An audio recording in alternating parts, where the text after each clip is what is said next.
Gate excellence. Previous lecture में हम लोगों ने मोसफेट का बेसिक्स देखा था और मोसफेट की जो वर्किंग थी डिफरेंट डिफरेंट मोड्स में, जो कि एक्यूमुलेशन, डिप्लेशन और इन्वर्जन, उनमें कैसे वो वर्क करता है मोसफेट, वो हम लोगों ने देखा था। और जो कैरियर कंसंट्रेशन होती है वो कैसे वेरी करती है इंटरफेस पर, और जो सबस्ट्रेट के इनसाइड वो कैसे उसमें वेरिएशंस होते हैं, वो भी हम लोगों ने देखा था कि किस मोड में पी नोट से ज़्यादा होती है, किस मोड में पी नोट से कम होती है, और कब एन नोट से ज़्यादा और एन नोट से आपकी कम कंसंट्रेशन मिलती है इंटरफेस पर। ठीक है? तो आज हम लोग स्टडी करेंगे एनर्जी बेंड डायग्राम। जो हमारे हमने 3 मोड्स स्टडी किए थे, एक्यूमुलेशन, डिप्लेशन और इन्वर्जन। उन तीनों का जो एनर्जी बेंड डायग्राम होता है वो डिफरेंट डिफरेंट होता है, तो कैसे उनमें वेरिएशन होता है वो देखिए। और इस पे बेस्ड जो गेट में क्वेश्चंस आते हैं वो भी बहुत अच्छे-अच्छे क्वेश्चंस आते हैं। आपको एनर्जी बेंड डायग्राम दे दिया जाएगा और आपको पूछा जाएगा कि ये कौन से मोड में है। तो आपको देखते ही पहचानते आना चाहिए कि ये एक्यूमुलेशन का है, ये डिप्लेशन का है, ये इन्वर्जन का है। या फिर आपको पूछ दिया जाएगा कि इनमें से कौन-सा जो है एक्यूमुलेशन का है, डिप्लेशन का है, इस टाइप से क्वेश्चंस आते हैं, ठीक है? तो हम आज अच्छे से स्टडी करते हैं। तो देखिए, मैंने आप लोगों को ज़ीरो बायस पर एनर्जी बैंड डायग्राम बताया था, मैं फिर से आप लोगों को बता देती हूँ। और मैं मॉसफेट को ऐसे ड्रॉ करती हूँ, ताकि हम रिलेट कर सकें।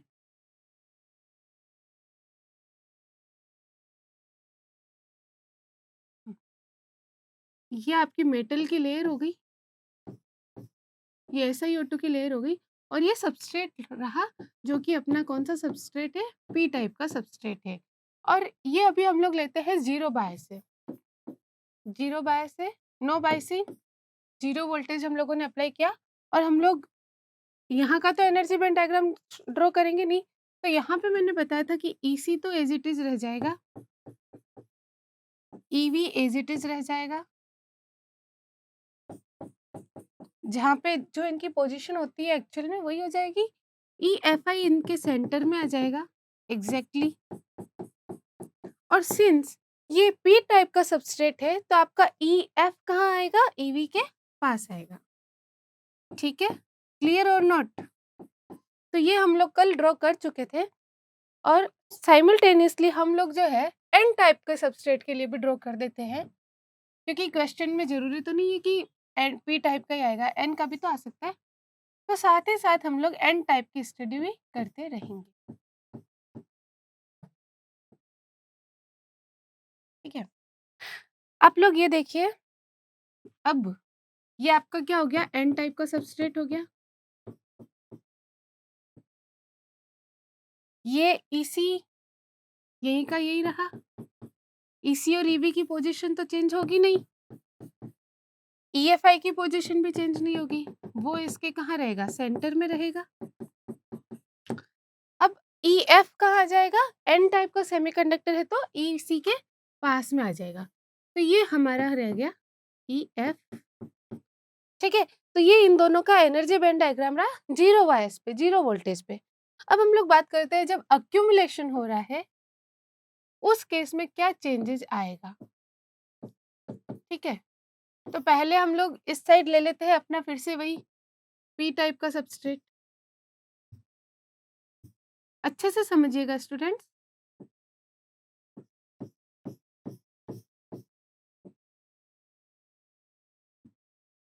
ये पी टाइप का रहा।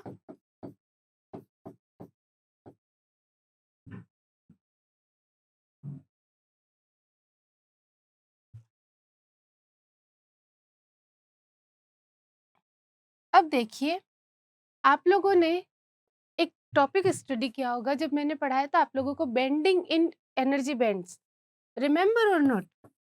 Bending in energy band diagram, जो हम लोगों ने EC और EV में बेंडिंग देखी थी, याद है कि नहीं आप लोगों को? हमने कितना अच्छे से स्टडी किया था, उसमें हम लोगों ने देखा था कि DF बाई DX ये आपका 0 होता था, अगर नेट करंट हमारी क्या है? 0 है। Remember or not? तो देखिए, ये हम लोगों ने स्टडी किया था कि DEF बाई DX जो हमारा 0 होगा, अगर आपकी नेट करंट क्या है? 0 है। और हम लोगों ने ये भी देखा था कि EC में बेंडिंग कब होती है, EV में, EFI में बेंडिंग कैसे होती है, होल की कंसंट्रेशन के साथ उसका क्या रिलेशन होता है, ये हम लोगों ने अच्छे से स्टडी किया था। और अगर आप लोगों को नहीं याद है, तो जाइए आप लोग फिर से वो लेक्चर देखिए, ताकि आप लोगों का रिवीजन हो सके। क्योंकि अगर आपको वो लेक्चर नहीं आता, तो आपको यहाँ पे समझ में नहीं आएगा, ठीक है। तो देखिए यहाँ पर अब क्या होगा, सी व्हाट विल हैपन। अब हमने ये देखा था कि जो हमारे अक्यूमुलेशन, डिप्लेशन और इन्वर्जन मोड थे, इनमें कहीं भी नेट करंट फ्लो नहीं हो रही थी, ठीक है। नेट करंट फ्लो नहीं हो रही थी, इसका मतलब हमारा जो ईएफ है वो तो क्या रहेगा, कोई वेरी नहीं होगा। ईएफ हमारा एक स्ट्रेट लाइन रहेगी, कांस्टेंट लाइन रहेगी। क्यों? क्योंकि जो नेट करंट है वो 0 है और ईएफ का एक्स के रिस्पेक्ट में जो वेरिएशन होगा वो 0 होगा, ठीक है। और ईएफ पी टाइप के सेमीकंडक्टर में ईएफ कहाँ लाई करता है? ईसी के पास में, ठीक है। अच्छे से समझिएगा। जब एक्यूमुलेशन हम लोगों ने स्टडी किया था तो हम लोगों ने देखा था कि इसमें एक्यूमुलेशन में जो चार्जेस थे वो कैसे थे, आपका यहाँ पर पी नोड से ज्यादा आ जाता था, इंटरफेस के पास हमारा जो कैरियर कंसंट्रेशन है होल का, वो क्या हो जाता था, पी नोड से ज्यादा हो जाता था। और एन नोड का जो कंसंट्रेशन है, जो इलेक्ट्रॉन का कंसंट्रेशन है, वो एन नोड से क्या हो जाता था, कम हो जाता था। इसका मतलब होल की कंसंट्रेशन कहाँ ज्यादा है, इंटरफेस पे ज्यादा है। और इंटरफेस से जैसे-जैसे हम लोग दूर जाएँगे वैसे-वैसे होल की कंसंट्रेशन क्या हो रही है, कम हो रही है। अब आप लोग मुझे एक बात बताइए, सर ये पी टाइप का सबस्ट्रेट है, तो आपका ईएफ यहाँ थोड़ी ना आएगा, आपका ईएफ कहाँ आएगा? हमारा ईएफ ईवी के पास आएगा ना, पी टाइप का सबस्ट्रेट है। तो और ये बिल्कुल कांस्टेंट होना है, स्ट्रेट लाइन होनी है, एग्ज़ैक्ट स्ट्रेट लाइन।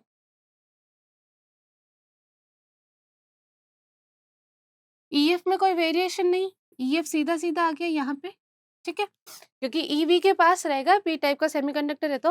और हम लोगों ने ये स्टडी किया था, हम लोगों ने क्या स्टडी किया था कि अगर आपका ये ईएफ है और ऐसा अगर ईवी है, तो इसको डायग्राम को आप देख के मुझे बताइए कि इसमें होल की कंसंट्रेशन कौन से एरिया में कम है और कौन से एरिया में ज़्यादा है। तो हमने ये कंक्लूज़न निकाला था जब हम लोगों ने बेंडिंग देखी थी, तो हम लोगों ने देखा था कि जहाँ पे ईएफ का और ईवी का गैप कम होता है, वहाँ पर क्या होती है, होल की कंसंट्रेशन कम होती है। दैट मीन्स जितना ईएफ ईवी के पास होगा, उतनी ही होल की कंसंट्रेशन क्या होगी, ज़्यादा होगी। सिमिलरली ईसी का ईएफ के साथ जितना ईसी जो होगा ईएफ के क्लोज होगा, उतनी ही वहाँ पर क्या होगी, इलेक्ट्रॉन की कंसंट्रेशन ज़्यादा होगी। और जहाँ पर गैप ज़्यादा होगा ईसी और ईएफ का, वहाँ पे इलेक्ट्रॉन की कंसंट्रेशन क्या होगी, कम होगी। तो वही रूल हम यहाँ पे भी अप्लाई करते हैं, देखिएगा अच्छे से, ठीक है। तो इसका मतलब यहाँ पर कंसंट्रेशन ज़्यादा है, व्हाट क्या मतलब होगा कि यहाँ पर जो आपका ईवी है, ईवी जो इस एरिया में जो ईवी है ना, इस एरिया में, वहाँ पर क्या हो गया, आपकी कंसंट्रेशन होल की ज़्यादा है। इसका मतलब यहाँ पर आपका ईवी जो है वो ईएफ के क्या होगा, क्लोज होगा with respect to other position. अब देखिए ये जो इतना जो एरिया है,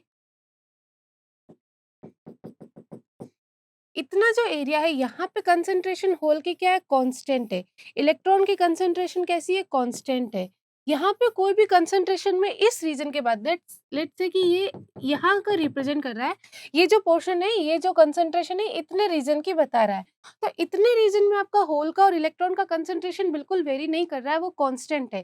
तो इसकी स्लोप भी क्या होगी, ईसीईएफ की 0 होगी, मतलब वो भी क्या रहेगा, कांस्टेंट लाइन रहेगी। तो इतने एरिया में क्या रहेगा, आपका ईवी कांस्टेंट रहेगा, ईसी भी कांस्टेंट रहेगा, ईजी गैप को मेंटेन करते हुए, और ईएफआई भी कांस्टेंट रहेगा, ठीक है। ये ईएफआई हो गया,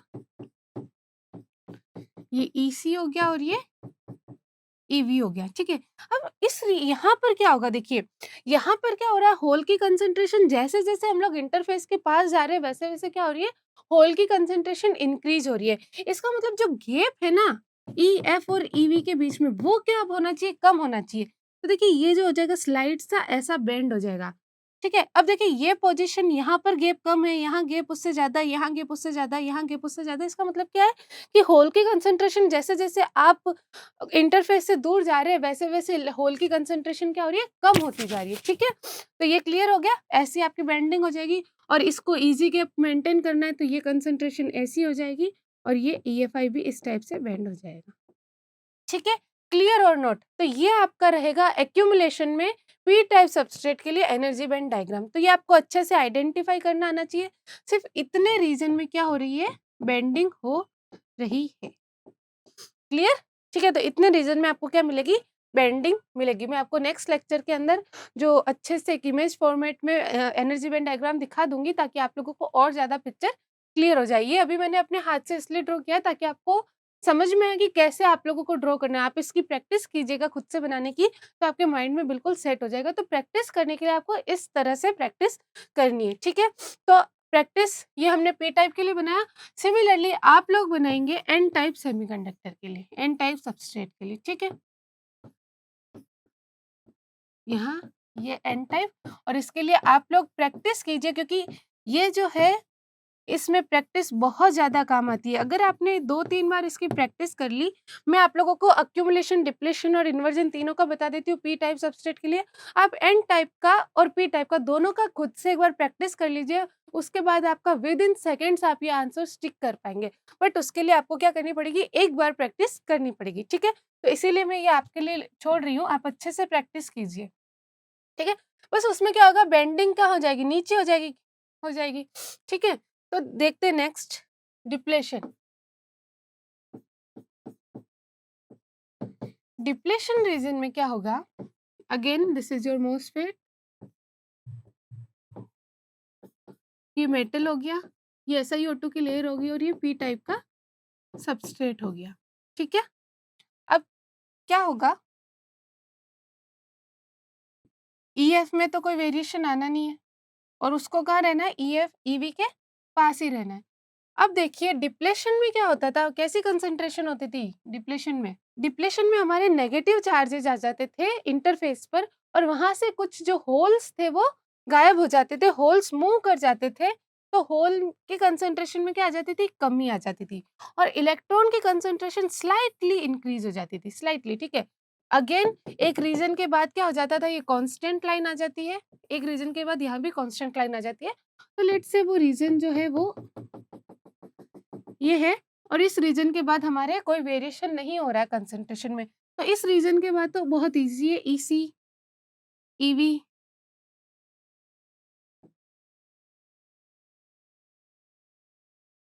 और EFI, ये तीनों तो क्या हो गए, कांस्टेंट हो गए, ठीक है? ये तीनों तो ऐसे हो गए। अब क्या होगा यहाँ पर, तो देखिए यहाँ पर क्या हो रही है, होल की कंसंट्रेशन कम हो रही है, इसका मतलब आपका जो EF का गैप होगा इसी से वो क्या हो जाएगा, EF का जो गैप होगा EV से वो क्या हो जाएगा, इंक्रीज हो जाएगा, ठीक है? तो ये अपना EC है, ये EV है, ये EFI है, ये EV है, और ये EF है, ठीक है? तो अब क्या होगा देखो, यहाँ पर कंसंट्रेशन क्या हो रही है, कम हो रही है, जैसे-जैसे हम लोग इंटरफ़ेस के पास जा रहे हैं, मतलब EF और EV का गैप क्या होता जाएगा, अब इंक्रीज़ होता जाएगा।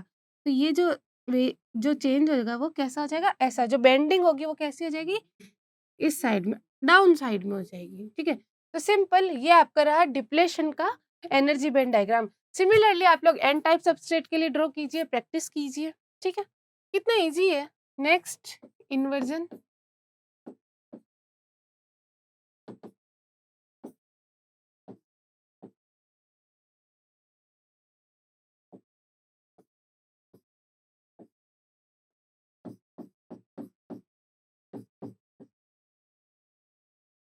देखिए, इन्वर्जन में क्या होता था कि होल की कंसंट्रेशन बहुत कम हो जाती थी इंटरफ़ेस पे, इलेक्ट्रॉन की कंसंट्रेशन बहुत ज़्यादा इंक्रीज़ हो जाती थी, है ना? यही तो होता था आपके इन्वर्जन में। आप लोग प्रॉपर स्टडी करते रहिए। तो ये हमारी क्या हो जाती थी, कंसंट्रेशन हो जाती थी। तो इसको अगर हम लोग ड्रॉ करें,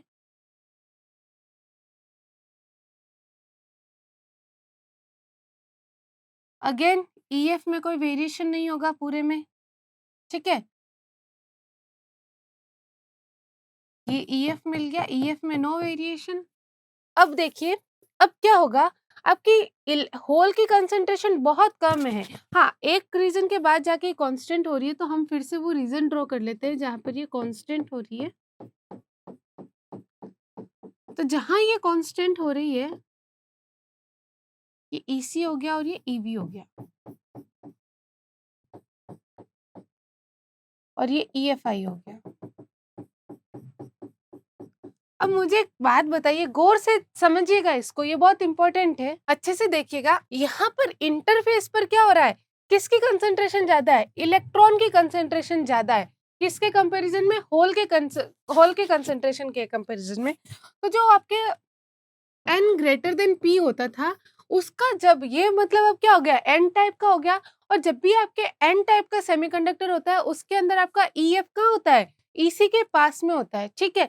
इसका मतलब अब ये ईएफ तो आपका क्या है, कांस्टेंट है, और ईएफ हमेशा उसमें क्या होता था, ईएफआई के ऊपर होता था। If you remember, P type के सेमीकंडक्टर में अपना ईएफआई जो होता था वो ईएफ के ऊपर होता है, और एन टाइप सेमीकंडक्टर के अंदर वो क्या होता था, ईएफआई के ऊपर होता है, ठीक है। तो इसका मतलब क्या होगा कि इस इन्वर्जन मोड के अंदर ये ईएफआई जो होगा वो बेंड होगा। डिप्लेशन में भी ये बेंड हो रहा था डाउन साइड में, बट अब ये क्या होगा, बेंड होके इतना बेंड हो जाएगा कि ये ईएफ को क्रॉस करके नीचे आ जाएगा। तो इतने रीजन में देखिए आपका कौन ऊपर है, ईएफ ऊपर आ गया। इतने इतने रीजन में हमारा जो ईएफआई है वो क्या आ गया, नीचे आ गया। इसका मतलब इतने रीजन में हमारे कंसंट्रेशन क्या आ गई है, इलेक्ट्रॉन की बहुत हाई हो गई है, कि आपके माइनॉरिटी बन गए हम होल के कंसंट्रेशन, ठीक है। और यही बेंडिंग जो हो जाएगी वो फॉलो होगी बाय ईबी एंड ईसी। तो ये आपका ग्राफ रहता है इन्वर्जन का। डिप्लेशन और इन्वर्जन में आप ऐसे ही करेंगे डिफरेंशिएट, कि उसमें क्या होगा, वो ईएफ को क्रॉस नहीं करेगा। बेंडिंग तो डाउन साइड होगी ईएफआई की, बट वो ईएफ को क्रॉस नहीं करेगा। जबकि इन्वर्जन में क्या होगा कि ये ईएफआई को क्रॉस कर, ईएफआई जो है ईएफ को क्या करेगा, क्रॉस करके नीचे आ जाएगा, ठीक है। तो ये दोनों में डिफरेंस है। तो ये समझ में आ गया आप लोगों को, ठीक है, क्लियर। तो ये रहा, और सिमिलरली आप लोग एन टाइप सेमीकंडक्टर के लिए ड्रॉ कीजिए, ठीक है। अब हम लोग देखते हैं कैपेसिटेंस। मैंने जब आप लोगों को प्रीवियस लेक्चर में पढ़ाया था, तो हम लोगों ने कुछ कैपेसिटेंस देखे थे, ठीक है। मैंने आपको बताया था एक्यूमुलेशन, डिप्लेशन और इन्वर्जन तीनों में हमको कैपेसिटेंस मिल रहा था। एक्यूमुलेशन में एक सिंगल कैपेसिटेंस मिल रहा था।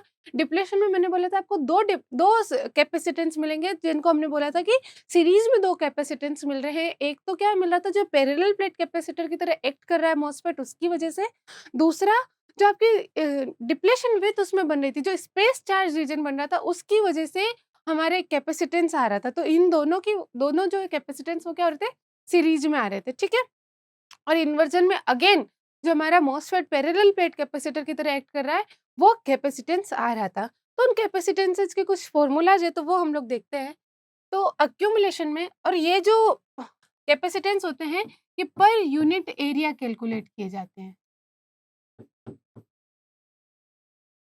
मतलब ये जो कैपेसिटेंसेज है, इनकी यूनिट है फेरड पर मीटर स्क्वायर, ठीक है। देखिए जनरली आपके जो कैपेसिटेंसेज होते हैं, उनकी फॉर्मूला क्या होता है, एप्सिलॉन ए बाई डी। यहाँ पर आपको कहीं भी ए नहीं दिखेगा, क्यों, क्योंकि हम लोग यहाँ पर कैलकुलेट करें सी डैश, जो कि है सी बाई ए, ठीक है, that is epsilon by D. तो हम लोग जो है यहाँ पर यूनिट एरिया कैलकुलेट कर रहे हैं कैपेसिटेंस को, ठीक है। तो यहाँ पर ये ध्यान रखा जाए। तो अक्यूमुलेशन रीजन के अंदर जो कैपेसिटेंस होता है सी डैश, उसको हम लोग बोलते हैं सी ओ एक्स। मतलब वो ऑक्साइड लेयर की वजह से आ रहा है ना, जो डाइलेक्ट्रिक है वो कौन है, ऑक्साइड है। तो उसको हम लोग रिप्रेजेंट करें सी ओ एक्स से। तो उसका सिंपली हो जाएगा, जो आपने ये हम लोगों ने कल भी देखा था, epsilon O X divide by T O X. T O X क्या होती थी, आपकी थिकनेस होती थी ऑक्साइड लेयर की, ठीक है। यही फॉर्मूला है बस। एप्सिलॉन बाई डी, डी क्या होती थी, जो दो प्लेटों के बीच की डिस्टेंस है वो। यहाँ पर दो प्लेटों के बीच में कौन आ रहा है, पूरी की पूरी ऑक्साइड लेयर आ रही है। तो ऑक्साइड लेयर की जो थिकनेस होगी, वही तो दोनों प्लेटों के बीच की डिस्टेंस है। तो डी आपका कितना हो गया, टी ओ एक्स हो गया, और एप्सिलॉन कितना हो गया, एप्सिलॉन ओ एक्स हो गया, ठीक है। तो ये अक्यूमुलेशन का। डिप्लेशन रीजन में मैंने आपको बताया था कि दो टाइप के आपके जो कैपेसिटेंस है वो सीरीज में है। एक कैपेसिटर है सी ओ एक्स, दूसरा कैपेसिटर है C S D dash. S D मतलब स्पेस चार्ज रीजन का, जो डिप्लेशन रीजन है उसमें जो स्पेस चार्ज रीजन है उसका कैपेसिटेंस, ठीक है। तो इसका जो फॉर्मूला हो गया वो हो गया simply epsilon S divide by x D. Epsilon S क्या है, जो आपके जो भी आप लोग सेमीकंडक्टर ले रहे होंगे उसकी परमिटिविटी। और एक्सडी क्या है, एक्सडी हम लोगों ने प्रीवियस लेक्चर में भी देखा था कि आपकी जो डिप्लेशन विथ है वो उसकी विथ कितनी है, जो स्पेस चार्ज रीजन आया है उसकी जो भी विथ होगी वो क्या होगी, एक्सडी होगी, ठीक है। और हमने देखा था कि एक पॉइंट के बाद ये क्या हो रही है, मैक्सिमम हो रही है। क्लियर और नॉट। आपको पता है सीरीज में जब भी होते हैं C1 अगर एंड C2 इफ ये दोनों अगर सीरीज में है तो इनका इक्विवेलेंट C कितना हो जाएगा 1/C equals to 1/C1 plus 1/C2 और C1 C2 divided by C1 plus C2 यही होता था। बस वही चीज यहाँ पर की हुई है कि 1/COX प्लस 1/CSD डैश किया हुआ है। CSD डैश का फॉर्मूला भी यहाँ पे लिख दिया गया है, ठीक है। और COX तो यहाँ पर लिखा हुआ है, तो बस आपको ये इसमें पुट कर देना है। नेक्स्ट अगेन इन्वर्जन के अंदर क्या हो जाएगा, फिर से जो ऑक्साइड में बन रहा था वही हमको क्या मिल जाएगा, फिर से मिल जाएगा। ठीक है, क्लियर और नोट, ये चीज क्लियर हो गई। अब आप लोग एक चीज देखिए, हमने जो अभी ये स्टडी किया है, जब हम लोगों ने कोई भी बाइसिंग नहीं की थी और हम लोगों ने एनर्जी बैंड ड्रॉ किया था, तो यहाँ पर एक बार आप सारे एनर्जी बैंड को देखिए। यहाँ पे आप लोग देखिए, ये सारे के सारे जो बैंड्स है ना, जो कंडक्शन बैंड है, वैलेंस बैंड है, ये सारे बैंड फ्लैट है, इनमें कहीं भी बेंडिंग नहीं है। आप लोग बैंड और बेंडिंग ये दोनों में समझ जाइएगा कहाँ पे कौन सा यूज आ रहा है, ठीक है। तो जो एनर्जी बैंड से इनमें कहीं भी बेंडिंग नहीं है, इसका मतलब ये सारे के सारे के स्ट्रेट लाइन है, फ्लैट है, तो इसको बोलते हैं फ्लैट बैंड कंडीशन। क्या बोलते हैं, फ्लैट बैंड कंडीशन, ठीक है, बहुत इंपॉर्टेंट है ये। और आगे जाके जब हम नॉन आइडियल मॉस देखेंगे, जब इसके अंदर थोड़े से हम लोग देखेंगे कि नॉन आइडियल फैक्टर्स होते हैं, तो उसमें फ्लैट बैंड वोल्टेज आपका आएगा, तो वहां पर बहुत इंपॉर्टेंट है। तो flat band voltage, flat band condition क्या है कि जब आपके एनर्जी बैंड सारे के सारे क्या हो, एक स्ट्रेट लाइन हो, वो कंडीशन होती है फ्लैट बैंड कंडीशन, ठीक है। और जिस वोल्टेज पे आपको फ्लैट बैंड मिल रहे हैं वो वोल्टेज कहलाता है फ्लैट बैंड वोल्टेज VFB। वो क्या कहलाता है, VFB, फ्लैट बैंड वोल्टेज। और आइडियली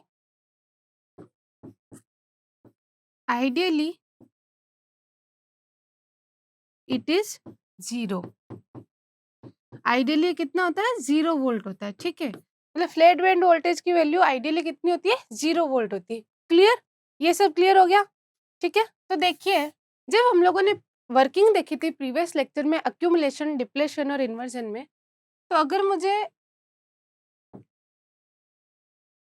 मैं वोल्टेज डिफरेंट डिफरेंट वोल्टेज अगर अप्लाई करूं, यहाँ पर मैंने वोल्टेज अप्लाई किया है और ये है पी टाइप सबस्ट्रेट के लिए।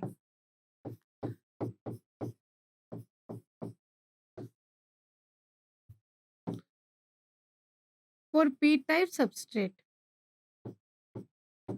तो जो 0 वोल्टेज है, 0 वोल्टेज, यहाँ पे क्या मिल रही है मुझे, फ्लैट बैंड कंडीशन,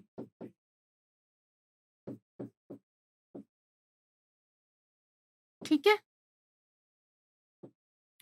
और जब हम लोग नेगेटिव वोल्टेज अप्लाई कर रहे थे तो वहां क्या मिल रहा था, अक्यूमुलेशन। यहाँ क्या मिल रहा था, अक्यूमुलेशन, ठीक है। और उसके बाद एक हम लोगों ने V1 लिया था, VX लिया था, और फिर हम लोगों ने VX से बियॉन्ड हम लोगों ने लिया था, तो हमको इन्वर्जन मिल रहा था। तो इसने रीजन में हमको मिल रहा था डिप्लेशन,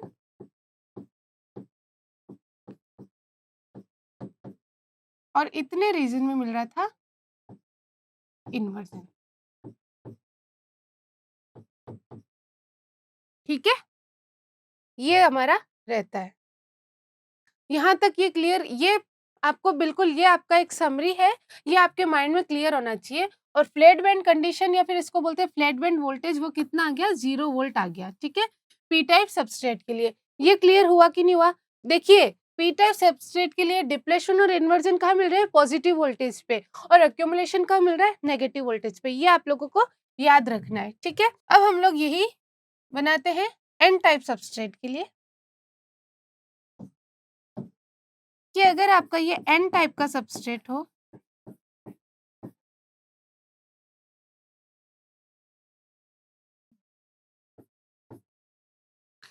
एन टाइप के सबस्ट्रेट में क्या होगा, ये 0 वोल्ट है, तो 0 वोल्ट के बाद मतलब पॉजिटिव में हमको मिलेगा अक्यूमुलेशन, यहाँ पे मिलेगा अक्यूमुलेशन,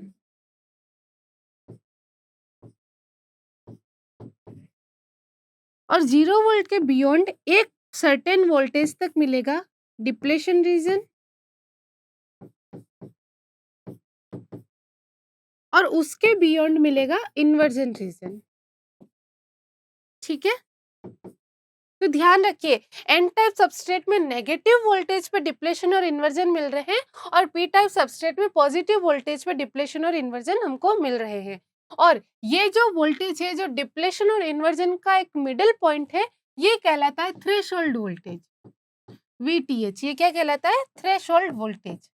ठीक है, तो दो वोल्टेज अभी तक आप लोगों को पता चले, एक हुआ फ्लैट बैंड वोल्टेज,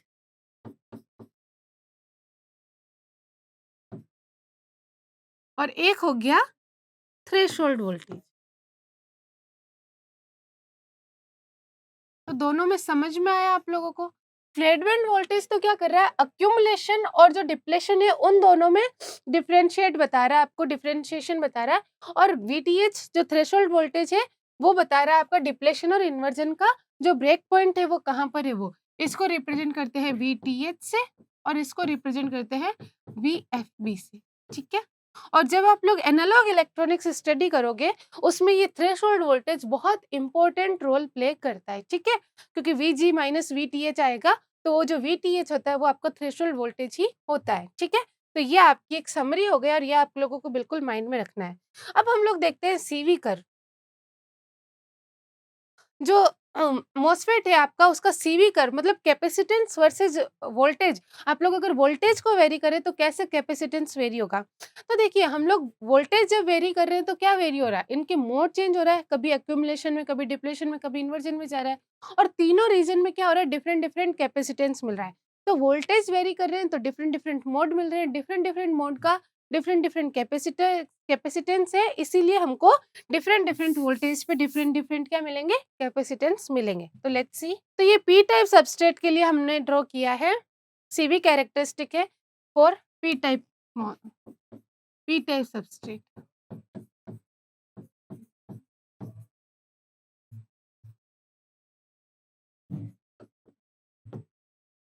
ठीक है, तो देखिए, अक्यूमुलेशन में क्या होगा कि आपका कैपेसिटेंस हाईएस्ट रहता है। ठीक है, और एक कांस्टेंट मिलेगा पूरे के पूरे रीजन के अंदर। ये आपका फ्लैट बैंड वोल्टेज हो गया, ये फ्लैट बैंड वोल्टेज हो गया। फिर उसके बाद क्या होने लगेगा, कुछ क्या होगा कि कुछ कैपेसिटेंस उसमें ऐड हो गया, क्योंकि आपकी अब क्या होगी, डिप्लेशन विथ बनने लग गई। और जब भी कैपेसिटेंस ऐड होगा तो वो सीरीज में हो रहा है, ऐड हो रहा है मीन्स सीरीज में ऐड हो रहा है। तो सीरीज में ऐड रहा है मतलब C1 C2 by C1 plus C2 होगा। तो उसकी वजह से क्या होगा, कैपेसिटेंस की वैल्यू में क्या आएगा, डिक्रीमेंट आएगा। तो अब आपका क्या हो गया, कैपेसिटेंस डिक्रीज होने लगी। ये क्या होने लग गया, डिक्रीज होने लग गया। और फिर वापस आपका सिंगल कैपेसिटेंस आ जाएगा, ओनली ऑक्साइड वाला। तो अगेन क्या होने लगेगा, इंक्रीज होने लगेगा, अगेन इंक्रीज होने लगेगा। ठीक है, और वापस फिर से कितना हो जाएगा, उतना हो जाएगा, इन्वर्जन में अगेन इतना हो जाएगा। ठीक है, ये क्लियर हो गया। बट ये है लो फ्रीक्वेंसी पे। ठीक है, हाई फ्रीक्वेंसी पे क्या होगा कि ये इंक्रीज नहीं होगा, और जितना पहले है, जितना मेंटेन है इन्वर्जन में, उतना ही रहेगा, ये इंक्रीज नहीं होगा। ऐसा क्यों? क्योंकि देखिए, ये कहाँ पर है, हाई फ्रीक्वेंसी। हाई फ्रीक्वेंसी मतलब टाइम क्या, लेस। ठीक है, तो इतना टाइम लेस है इसके पास कि इसको इंक्रीमेंट होने का टाइम ही नहीं मिला। ये इस पॉइंट से इस पॉइंट में रीच होने में कुछ तो टाइम लेगा, सडन तो हो नहीं जाएगा।